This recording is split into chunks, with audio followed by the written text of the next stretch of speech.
In the foggy depths of 19th century England stood Blackwood Manor, a house as exhausted as its last two residents, 26-year-old Edmund Hale and his mother Margaret, a widow whose mind was cracking like old porcelain.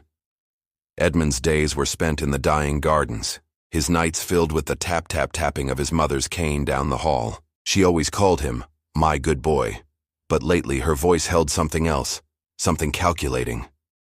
Margaret had confined herself to her room, claiming to hear voices of long-dead servants in the walls.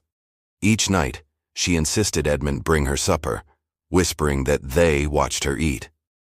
He tried to dismiss it as madness, but the way she looked at him had changed.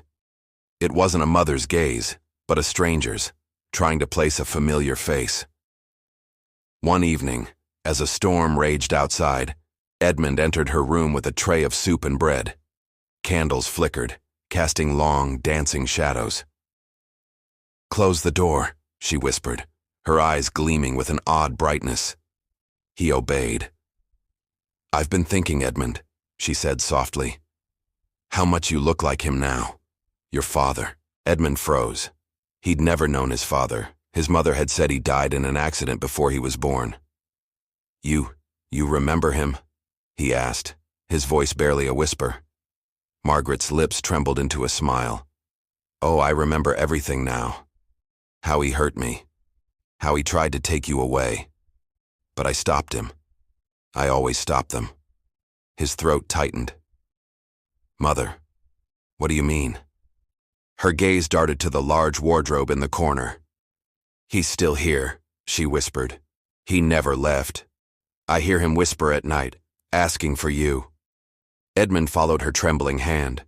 The wardrobe door was ajar, revealing only darkness. "Mother, there's nothing there," he said, his own voice shaking. "Then open it," she challenged. "Open it and see." He hesitated, then crossed the room. The wood creaked. As he pulled the door open, a stench of rot and old linen filled his lungs. Beneath his mother's dark dresses, something pale caught his eye. He brushed the fabric aside. His stomach lurched. It was a skull, human, cleaned and polished, resting atop a pile of bones. He stumbled back, choking. "What have you done?" Margaret's voice was sharp.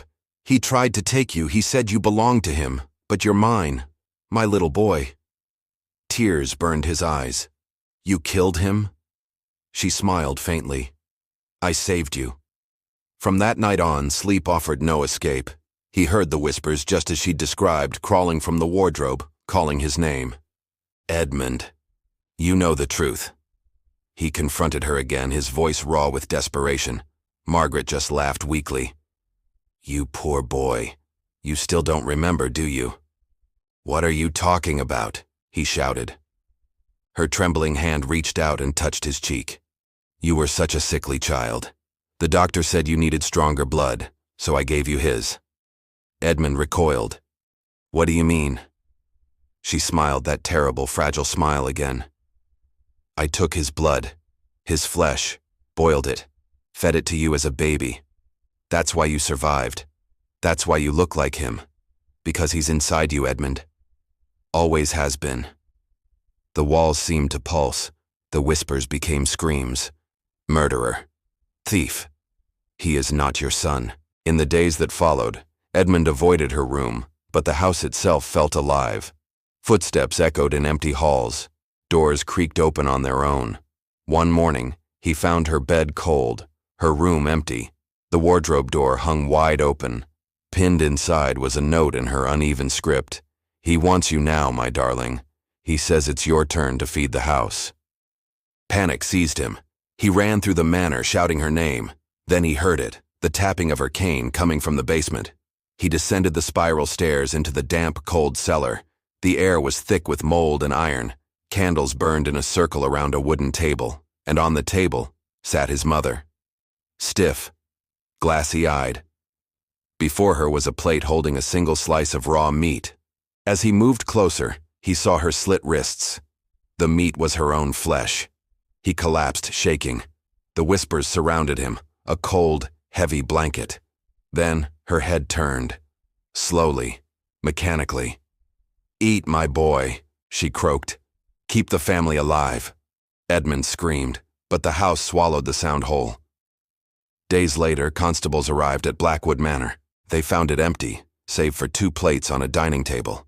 One set of utensils was clean. The other, still wet with blood. And from beneath the floorboards, a faint, broken whisper echoed. "Thank you, Mother."